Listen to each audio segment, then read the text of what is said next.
let's like jumping start right into it. No introductions. All right. We're jumping into the sea, into the ocean, Mhm. into the ocean of Sahara. So last time we were talking about your quests to Egyptian temples. Yes. Yeah, Mhm. finding your key of life, Mhm. going on the Nile and That's right. visiting and working energetically and emotionally and embodiment as well in all the beautiful temples, which by the way you can all listen to and watch as well because there are beautiful pictures Mhm. accompanying our talk. And today we are talking about different quests. We are talking about Sahara. So let's see. What is it all about and how did it start? Just Well, simple question. as always, there is a story behind. And hello, everyone who are listening to us. And hello, Tanya. Because when I came back from that first journey, I call it chakra journey, the one that you just talked about, visiting the temples. There was a lady that I met the first time, and we just realized that we are like soul sisters. Um, and at the end of this chakra journey, she told me, "Oh, why don't you do something like to follow like some another journey?" And I was like, "Oh, I don't know." I was like passionate about the chakra journey. It was the first journey, and when she said it, uh, something was coming to me as always, like let's say download. um, and I knew it's gonna be in a desert. I knew it Mm-hmm, from the beginning. mm-hmm, mm-hmm. So I spoke about it with my business partner, with Ashraf, and he said yes, let's do it. And then I of course had to go for like let's say testing journey, this soul quest. Because I wanted to feel the places in my body, and just to know what I feel there and what can be offered to the clients. But like 1 week before I was flying to that soul quest journey, the testing one, I had a dream, which little bit, but a little bit scary, because in a dream I went somewhere outside. There was a sand and some very old buildings, like in that shape, made of mud. And then I realized that I'm in Egypt, and I was searching for some oil. And there was a lady, an old lady, who came to me, and I asked her for the oil, and she said, "Oh yeah, we have it. I will find it for you." And then I was standing there, just the scent all over, and like now a big cobra came out of the scent, but Wow. really, really big. And I was like, I used to be scared of snakes. I'm better now, but I'm not in a state used to to take it to my hands, not yet. So I was so scared in that dream. So, and I wanted to like run away. And then I realized I cannot, I cannot escape to that big snake. So I like bent on my knees and I started to cry. And it was deep, deep cry. It was maybe from past lives cry. It was very, very deep. And then I was just waiting for the bite. And I kept crying, and the cobra came to me. And as she has this, I don't know how to say it, this part, like there is a head, and then she has this. Yeah, yeah. Yeah, I how don't would know we how call to say. it? You Collar, probably know. collar. I would call it a collar. Yeah, a collar. She like put it on my shoulders, and I felt like that mother is holding me, but I was still Oh, crying because I was still waiting for the bite. wow. And but then she started talking to me in a snake language, and it was like very deep and calm, and I starting to calm down within this snake voice or cobra's voice. And when I was completely calm, no cry, she put, then I saw like a black, small, fingers putting something on my neck. And it was the flower of life. which sank into my body, and then I woke up. Wow, that's that is a very powerful Yes. archetypal symbolic dream, because I mean, for those of you that work with shamanism or any of the native traditions, and with dreams and dreaming, lucid dreaming, and so on.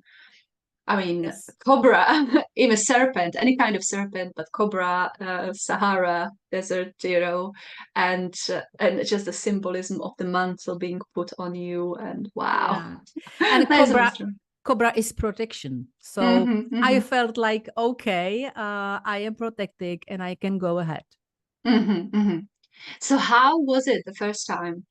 The first time I went on this soul quest with three men, but I felt very safe. I feel in Egypt very safe all the time. And we had a plan what to visit, and it was all fine. And like 1 year later, after this testing journey, it was open for the clients. All right. So how long does it take, the whole journey, and where do you go? And Okay. The journey takes 9 days. Actually, there was a first journey for the clients which had 9 days, but we added 1 more day, like in front, to stay by the sea, because we really need to, come to a different country and just to settle, and just to get to the new energy, and just to, okay, tune in. Yes.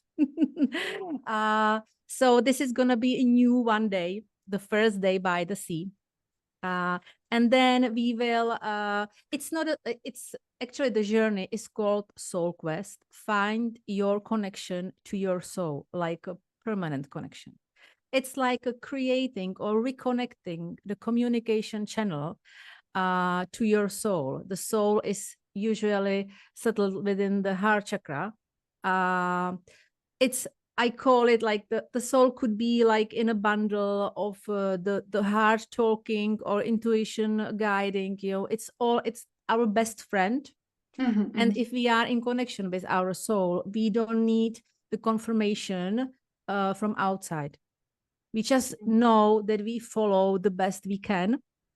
And I say that the soul is the best friend. It's the compass. Yeah, I call it the compass that shows you your own northern star. Yes. Yeah. So the first we fly in the evening. The next day, the first day will be like spent by the sea, like doing nothing, just getting to know each other. But the first group was like all of them from the first journey, not from the same one, but it was perfect that we have already known each other. So it was like a party with the friends. Reunion, yes, reunion. Like, we have already been through an adventure together. We know each other. You know what to expect, because you know already each other. It was very dynamics. Yeah. So and the second day we go to the pyramids, because I wanted to have this journey like to spend in a desert 3 days. 3 nights, 4 days, sorry. But the program is that we go to energetically strong places before we drive to the desert, to rise the vibrations. And we are like at the same, let's say at the same level, if I can say it like that. Yeah, attuned to each other. In harmony with each other. Exactly. So we go to the pyramids of Giza again, but we go to the Great Pyramid, and we go also to Menkaure Pyramid, which is like in a Great Pyramid, you get the connection with the cosmic connection. Cosmos, the great silence. Yes. And the Menkaure Pyramid, you get the like with the Mother Earth.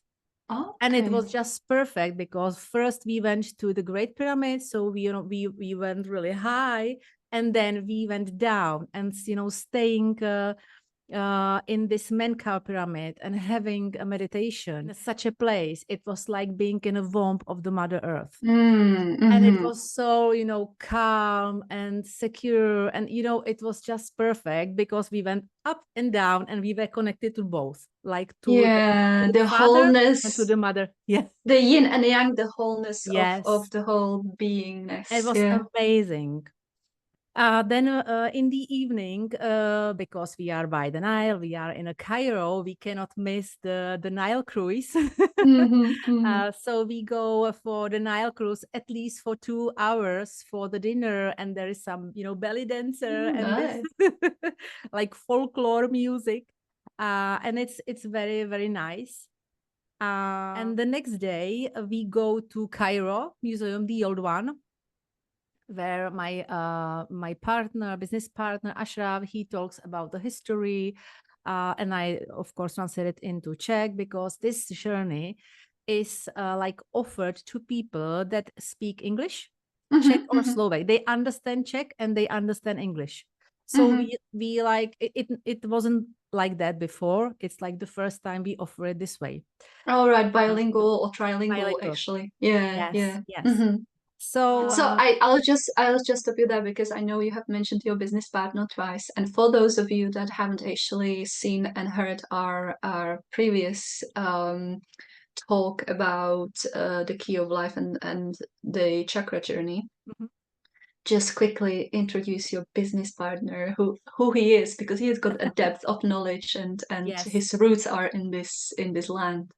Yes, Egypt. my business partner is Ashraf El Masri, and I met him, let's say, by chance. It wasn't chance, of course.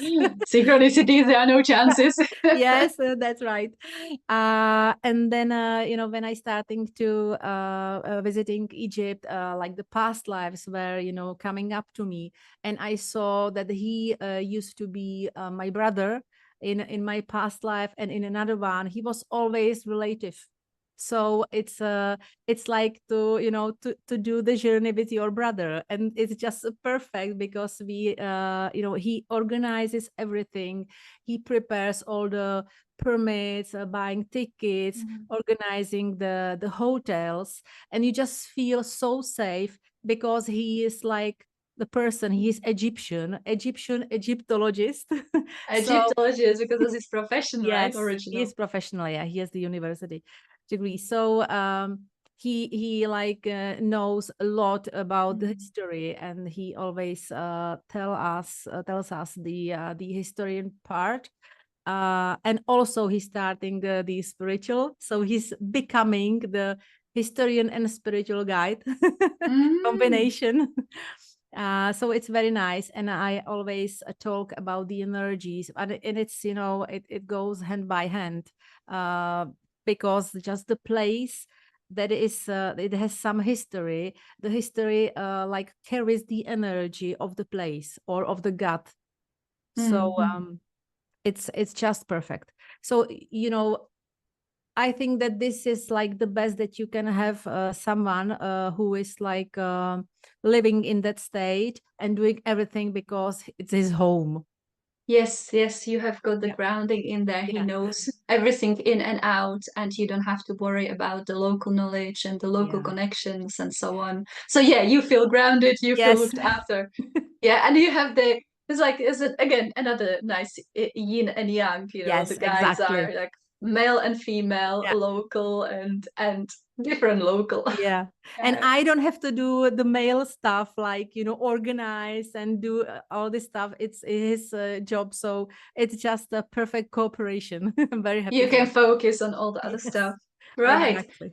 So where are we? We have I pulled you out of the as I said, we visit the Cairo museum, the old museum. We actually were thinking about visiting the new Cairo museum, but as Ashraf said, it's not like worth it yet because there are not so many artifacts and the tickets are very high, and just some part is open.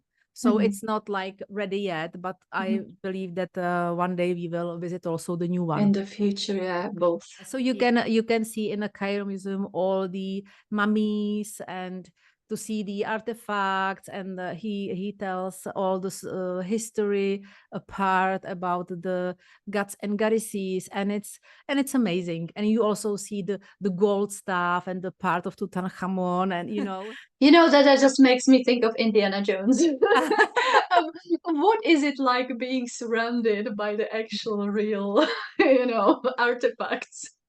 It's amazing. You mean I mean, like, to see the mummies, it's not always that I really want to see. It's I don't want to say it's scary. It's amazing that for thousands of years you can see a person how he or she looked like.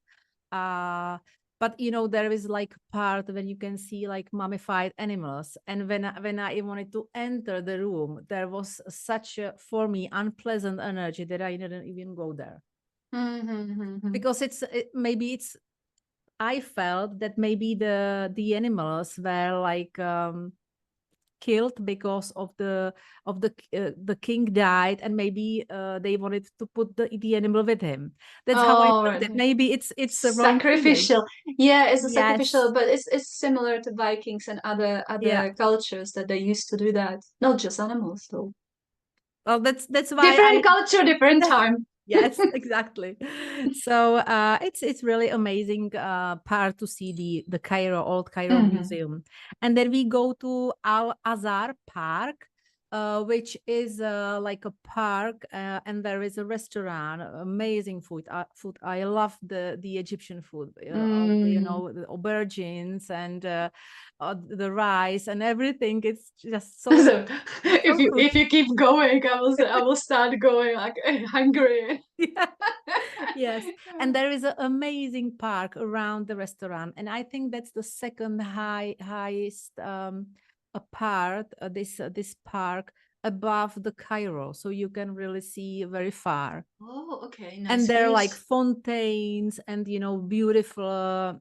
It's just beautiful park. And we saw there a wedding. There was a bride and the new couple, and we just took a picture with them because they said, "Oh, do you want to take a picture of us with us?" And we were okay. It was very nice. Lovely. Yeah, it sounds nice. Yeah, yeah, lively. Yeah, and then we go to the I had to write it down because it's in Arabic. It's Khan El Khalili Bazaar. Wow, that's a good pronunciation, though. You didn't even stumble, so good one. So it's like a very old bazaar, and you can find anything there you want. Beautiful lamps, and everything. It's just you can buy some presents or whatever you like or you feel you want to take with you to the resort, for example. And the next day we go to Saqqara and the surrounded historian parts. And Saqqara is famous because you can like really rise your vibration there. It's a very, very strong place. And it's the pyramid number 1. And they say that it was like the first that after the world flooding. The whole world flooding. Yes. The Great Flood. The Great Flood. So the Saqqara was the first part that like went risen. Yeah. So there is a it's a place where you can also harmonize your interior male and female energy, because it's like inside is the female energy, and outside, like the covering, there is like a male energy. It's a very strong place. And because Ashraf, he puts some tips to the guards. I hope I don't say anything bad, but it's we know nothing. Whatever happens. we had like 10 minutes. They turn off the lights, and we were like under the Saqqara, seeing nothing and just feeling the energy. It was very, very nice. That must have been amazing. Yeah. I mean, I haven't been to pyramids yet, but I have been to some amazing caves. But when the light was switched off, it's a whole different world, and you can sense so much more. Exactly. So that must have been amazing. and your mind, you know, is going for vacation for the times. Yeah. But the rest of your body and the inner sense is just yeah. switch on. Yeah. And then we visit like Saqqara, and we visit the Unas pyramids. Unas was the king, and where you can see like a figure on the wall, but you had to put the light on, so the figure goes like out of the wall. Oh, If it's how you moving. need. Yeah, Yes, yeah. it's I see. moving. I see. It And goes. it's Yeah. special, energetically strong place where you can get connection to your ka. Do you know ka and ba? Ka and ba, parts of Yes. layers of your soul. Yeah. Yeah. But for those of us that don't have a deep knowledge of it, I know of Ka and Ba, but I don't know like details. So introduce us to Ka and Ba then a little bit.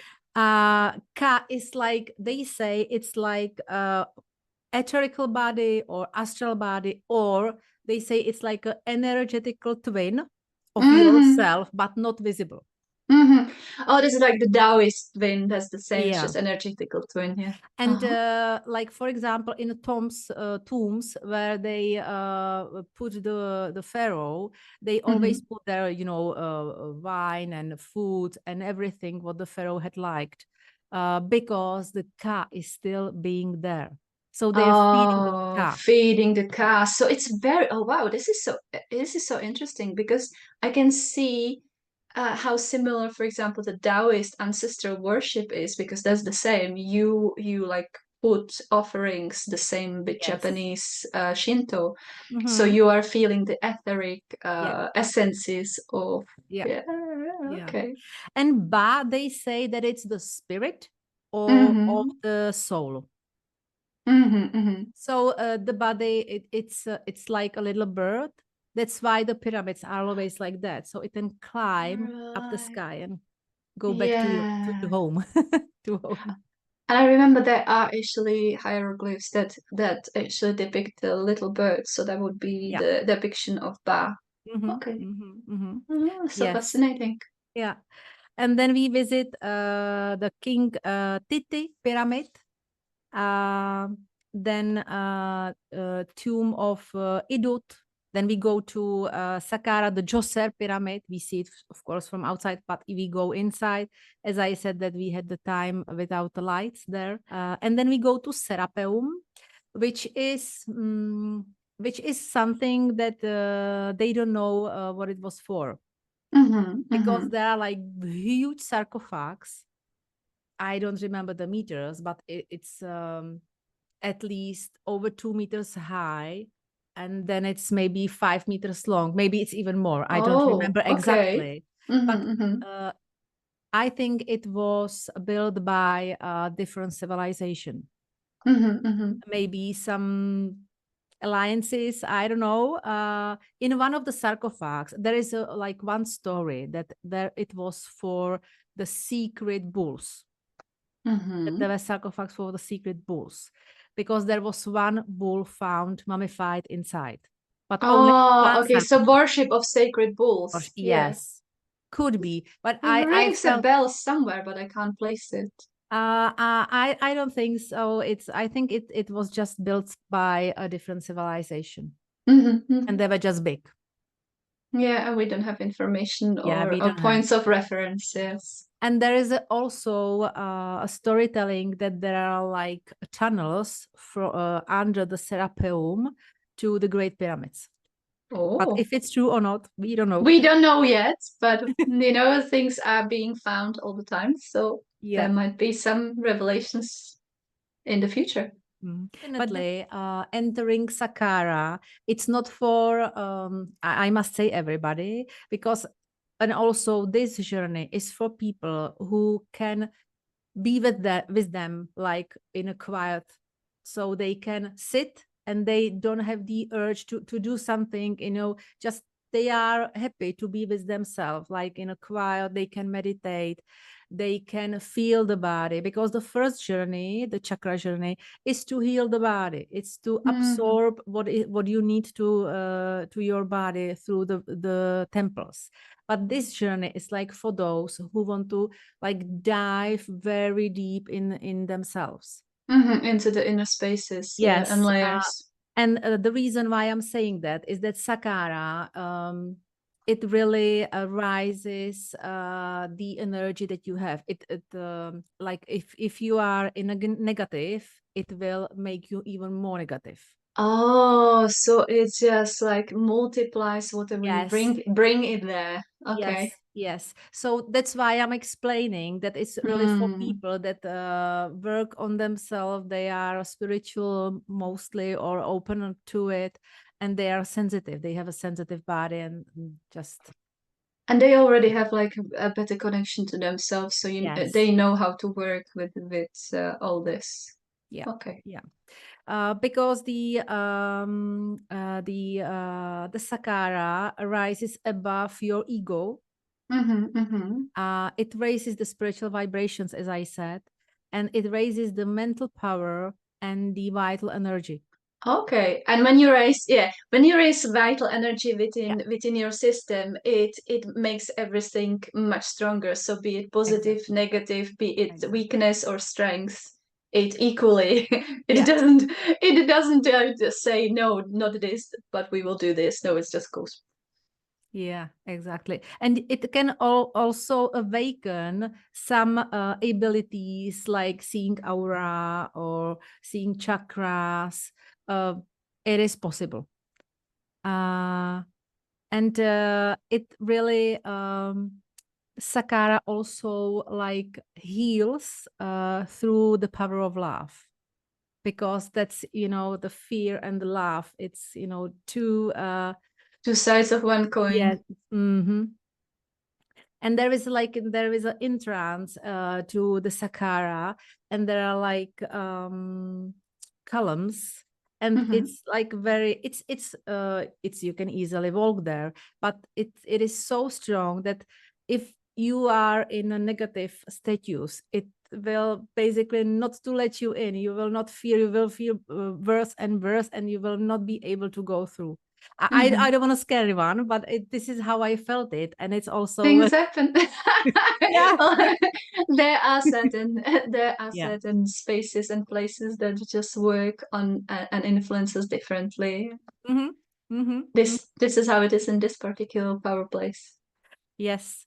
And then we visit Dashur. There is like a bent pyramid which has this shape, Oh, okay. and a red pyramid, which is I call it smelly one, because there is How come? there, well, yeah, there's ammonium.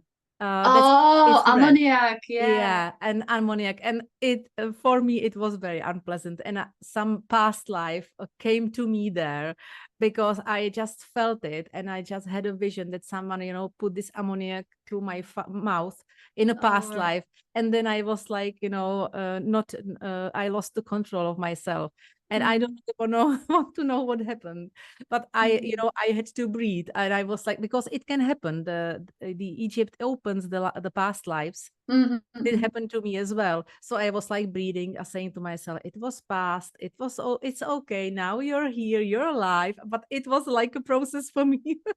Guys, your epigenetics can also open up. So, so whatever you're carrying in your family line, I guess that would be as well, right? It's But I actually, was the it could only be one. interesting.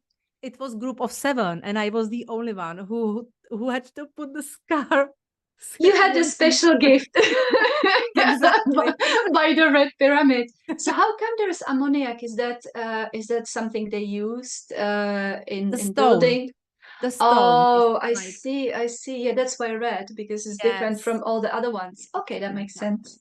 And it's these two pyramids are, as I have the feeling, they are not visited by so many people, Mm. because it's physically a little bit there is like you have to go deep. It's like maybe Okay. 10 100 meters to go down and then go up, so it's not that easy. You can do it, but it's like a physically you know little So you task. guys needs to be a little bit fit and a little bit mobile to be able to do that, but it's well worth it. It's good for your fitness, internal and Exactly. external. Yes. And the next day, we drive to the desert. So that's but we first visit like 2 oases, Baharia and Farafra, and we go to this oasis, and we have a lunch in a family of the owner, who takes us to the desert. So we change the cars to 4x4 wheels. I don't know how to say that in English. The 4x4, yeah. 4x4, yeah. Yeah. And we go to the desert, and on the way we stop in a black desert. It's a desert where it's like a volcanic. Oh, volcanic. It's like the Icelandic one. Yeah. Yeah. And there are I don't have it here with me. I have it next door. Like when the volcano was going, it makes like a small special stone. Sometimes it's like, looks like ice cream. Sometimes it's so you can find the volcanic rock. Yes. Yeah, volcanic rock. And it's like the sand is full of these volcanic rocks. That's why it's like black. And when I came there the first time, I knew that there's gonna be a ritual with your dark side. Well, it's very symbolic again, isn't it? Like dark volcanic rock and the dark desert. Yes. Yeah, so I guide there the ritual, like accepting your dark side because it's your part. And then we go to some it's called Hesfontein, and it's like a mineral water that comes to let's say a pool. There is like it's built, and it comes and we go there to like to clean ourselves. Oh, ritual bathing. Yes, cleansing, ritual bathing. Yeah, and then we drive to White Desert, where we have the tents. Like it's a tent for one person, because you need in this journey, you really need to be like inside yourself. So you don't want to share the aura with the other one. So it's like you have a tent like at least 3 meters far from each other's. So you are really only like inside yourself, not mixing with the others. Yeah, I understand that, because there are journeys where you want to actually join in and almost like melt into each other's spaces because it enriches you, but this one is not that. It's about something else. Yes. And we have like camel blankets there and the sleeping bag and everything, so it's very comfortable. And it's the tent that you like took it out, and it builds itself. So handy. Yeah. And it's just amazing. It's national park, the White Desert. There is an old White Desert and new White Desert. In old one, you cannot put the tents anymore.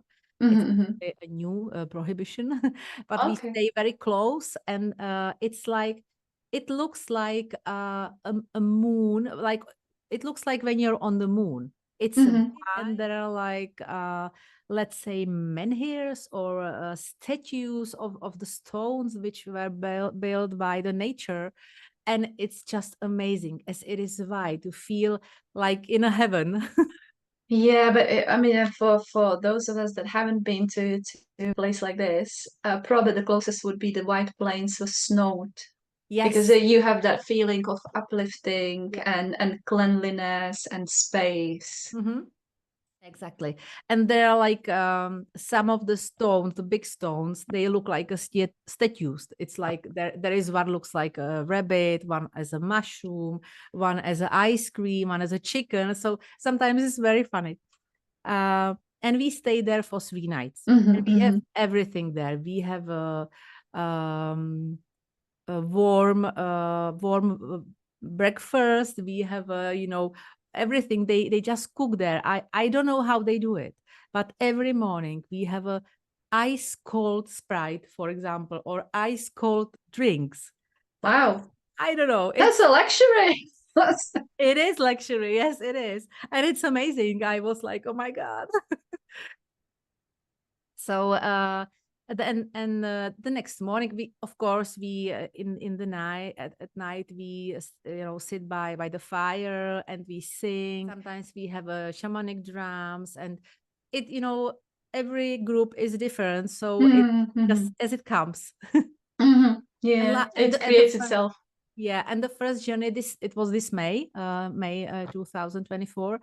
I planned this journey, and we had there on a full moon in Sagittarius. Oh, so my moon. As I'm astrologist, I always plan the journey, so it's in a nice astrological energy. Yeah. And helpful. And the next morning, and we also have a toilet there and a shower. That is a total luxury. It's like a VIP 5-star encampment in desert. Yeah. Yeah, I was amazed. Though I was just imagining the white sands under the full moon, just like lit by the moon. That must have been quite something. It was beautiful. It was really beautiful. And the next morning we go, I would say it's a top of this journey. And it's a ritual to ancestors in a cave. In a million years old cave. And that sounds amazing. Which I don't really know how to, express by words, because it's just amazing. There's, of course, there's like you're very grounded there. You feel the energy of the earth, and on that journey, I was actually guided by Isis. She's my spiritual guide, and I was guided to do this ritual, to guide this ritual, because it was astrological. It was a good time for cleaning or offer the cleaning, the healing our ancestors, and take away all the pain and everything they must have to do, or you can't, you must do it, or you cannot do it. So all these orders and everything that, or promises they had to like promise and swear, I was guided to let it go. And it was really, really strong, because as I saw it with my inner sight, when I invited them, because we were a circle of 8 people. And I invited the ancestors to come to us, and I felt like, and I saw it, that some of them were like angry on each other, because there was some hate and something, conflicts. Yeah. And then when I offered them, they can like put all the pain away, and it could be transferred like into light. And then I asked the people in our circle that they can send them unconditional love. Ooh, it was so amazing. I can't even talk about it, because it was so emotional. But there are lots of tears, I guess. And release. You might have the experience guiding such a rituals. It's very, very strong. Yeah, it's very powerful. And I had to really breathe, and I was so connected that I cannot repeat what I said.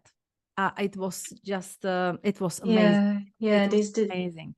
And at the end, I saw the ancestors. They were dancing together, smiling, laughing, so happy, hugging each other. Oh, it was amazing, really. These things are, it's very, very shamanic, very, very deep, and very hard to explain in words. Yeah. Especially if someone hasn't had that experience yet, because it's just like you feel it deep in your bones, in your DNA. You feel it with your whole body, and things are happening. Because you may not know that you definitely know, but those ones that listen to us, that we carry our ancestors in our bones. We do. They are simply part of us. So if you go through such a ritual, you really feel light, you feel happy, because all the heavy stuff of our ancestors just goes away, because we don't need to carry that. You can imagine that it's like a bag on your shoulder. shoulders. Yeah, Yeah. it's just emotional bag. You just put it That away. has been passed on by Yeah. generations. I mean, like if you want a different word for it in modern times, the scientific word, it's epigenetics. So it's the DNA, and it's deep in the bones and the DNA. We programs, blocks, emotions, things are just passed on, and we carry the backpack and we add our own, and then we hand it on over. So we can either do it with classical therapy, which gets us to a certain point, or we can do it really viscerally, like our ancestors used to in the tribal conditions, where it goes like the whole being, it goes into the bones, into your DNA, and your whole body just shakes. And then just imagine if you haven't been through a ritual like this, if you had a good cry, like really sobbing something about something that's releasing out, and afterwards you feel maybe exhausted, but you feel lighter in your whole Yes. body. So that's it. It's unloading. Yes, exactly. And as we know, our ancestors they suffered a lot because the times were like that.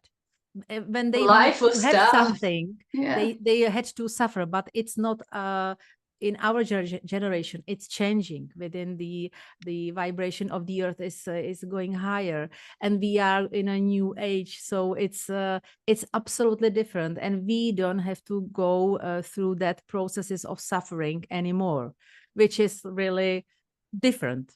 And we can in some ways we can say that each generation has a job which we don't know about consciously. Is about clearing away some of that stuff and not Mhm. adding that much more. But at the moment, or in the past, let's say decades, we it's been accelerating. So we are doing more of it. We can feel it in our systems, in our inner system, in our outer system, in our social system, and the whole everywhere around. We can see Yeah. how much needs to be healed and how much we are releasing all the time. Yeah. And we stay the whole day in the Jara cave because, in the meantime, when I'm guiding the ritual, it's the men. There are like three men. They drive the jeeps, and they Mhm. also cook. So in the meantime, they prepare the lunch for us. Oh, nice. So yeah, and there is like a part when entering the Jara cave on the right side. There is like a part when they put a table and tablecloth and everything, and they just settle it for lunch. So after the ritual, we go and we have a lunch, and it's That's perfect. It's like yeah, celebration. Of course, we break bread together. yeah. After all that, it grounds us Yes, it grounds and us. brings the celebration of being alive. Yeah, very nice. And then we just simply stay there maybe one more hour, just to be there, just doing nothing. Mm. Some of them can fall asleep or just relax, or one of the girls, they went down the cave and they were singing there. Mhm, And it mhm. was just amazing. And then That we sounds drive amazing. back Mhm. to where our tents are. And the next day we visit a beautiful places like a moon cave. It's a cave Ooh. which has a shape of a half moon. All right. Yeah, and Oh, there is a very, very nice energy. Of course, very nice pictures, your photos you I can make. bet. Yeah. But there is a very, very nice energy. And one of the lady of our group in May, she asked us if we could like bless her intention. She had some personal intention, and she told us, and we like for 10 minutes were just sitting and just giving energy, and for this intention. It was very, very nice in that Mhm. moon cave. Then there is a aquabat area, which they say it's a bottom of the ocean, All right. and there are like rocks, and I saw it like there are like many, many rocks, and two of them, really big ones, look like a heart, like partly sunk in a sand. Mhm, mhm, And mhm. it's just place where you just sit and you're staring at this area because you don't have words. It's just you're absorbing. You're absorbing. it's amazing, it's hard to put it in a words because it's so relaxing part and calm and just amazing. So absorbing, yeah, just being. Just being, which is awesome. How often does that happen to us, right? And the next day visit the Crystal Mountains. Crystal which Mountains. Is, alabaster. Here you can see. Oh, whoa, alabaster. Yeah, it's like shining. Shiny, shiny. Yeah. And that is also beautiful. There are many spots in that Crystal Mountains where you can just sit and just connect to the alabaster stone or do some your personal meditation, because this journey is really about to follow or to get to connection to your soul. And I forgot to say that I, of course, do like meditation in the beginning, meeting your soul, and just creating the communication channel. And I give them a stone, which is like connection to your soul. So when they touch it, they are like connected. It's maybe for the beginning, for some that really need like this support. Sometimes you need it. And maybe physical anchor. Yes. So this journey was first time in May, and it will be like a second time this November. I suppose it's gonna be like twice a year. We will see. But why I'm saying that in May it was very, very hot. Like this was very special. Year 2024 was very hot everywhere. So Dragon year. Yeah, dragon year, exactly, fire. And I wanted this journey to I wanted to send the participants choose your own sculpture or the stone in a white desert, and I wanted to let them sit there and get try to get a connection, but it was impossible in such weather. It was too hot. But it was different, and it will be probably different in November. So it's happening exactly how it's needed. How it's supposed to, Yes. Its own timing, its own place. Yes. So we were doing some meditation and just singing and visiting these places as I explained, and staying in a shade. And I remember we were in that moon cave, and we spent there. It was between a mountain, so there was a shade. And again, the males they cooked the dinner there. They put all the stuff on the jeeps, transported there. Then cooked the lunch, not dinner, lunch. And we were there exactly at that time of the Sagittarius full moon. So we put the intention, and then we were at that time going and the intention to the shooting the intention in the direction you have chosen. Yes. So it was also amazing. And again, some of us fell asleep. We were just doing some paintings, because I told them after the meditation, paint what you saw. You can paint your soul or whatever that will help you to get in the connection with it. So it's always special, and it's always up to the needs of the group. It forms itself at that time. There is the last day we go for the sandboarding, which is really feeding your inner child. Playfulness, that's important. Yeah. So it was very funny because I made some video of the girls, they were running with the sandboard, and then I put there the song from the Baywatch. A good one. It was really funny. And then we go back to again to this mineral water, to wash, because it could be like a ritual, but it's very, very nice for the skin also. So we go there on the way back to the oasis, and we again have a lunch at that house of the owner that takes us to the desert. We change the cars and we go back to Cairo. And then there is then the next day we go home. All right. So you Yeah. have got one more night to just settle in, Yes, and then yes, yeah. And of course, we share every evening, like the feelings. Some of them want to share what they had in a vision or a meditation or what came to them.